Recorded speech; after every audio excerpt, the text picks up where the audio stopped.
In 1865, 31-year-old Captain John Fogarty was sailing north out of Key West when he hit a squall. He took refuge behind Anna Maria Island along the bank of the Manatee River. When the storm passed, he noticed the wide river with its natural harbor supported abundant wildlife, and its banks were lined with oak and cedar, perfect boat-building material.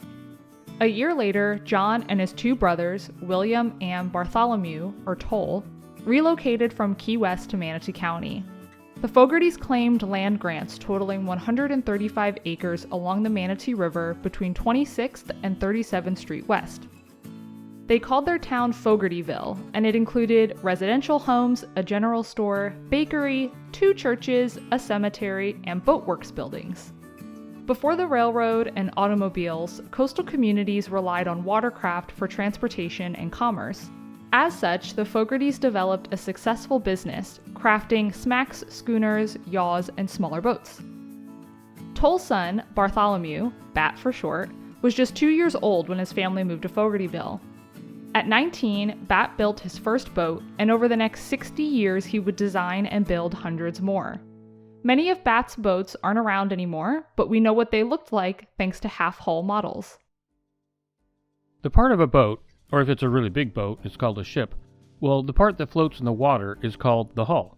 Hulls come in all kinds of shapes and sizes, and boat builders have evolved those shapes over many centuries of time. Today, hulls are designed by naval architects using computer models, but in the 1800s and early 1900s, boat designers, who were most often the builders as well, called shipwrights, used a method called half-hull modeling to create the shape of their hulls. The master shipwright working with his client would work to understand the purpose of the boat. Does it need to be a fast-sailing boat, or a boat used to catch fish, or move heavy cargo across the ocean? Each purpose would influence the shape of the hull. Working from years of experience, the shipwright would hand-carve a small model of the hull out of wood, and because the hull is symmetrical in shape, that is to say it can be split down the middle and both sides are the same shape, he only needed to carve one side. From the model, dimensions could be taken and enlarged to full size in a process called lofting.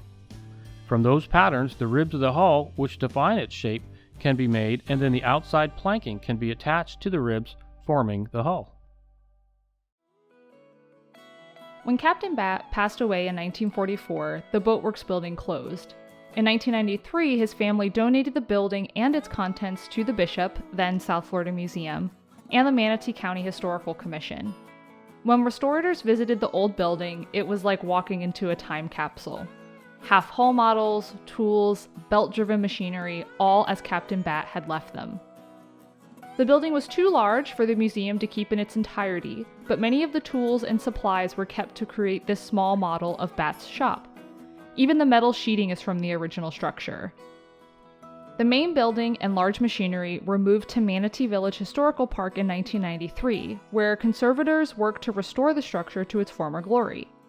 If you'd like to see the other half of the Fogarty collection, Manatee Village Historical Park is just 2 miles from the Bishop.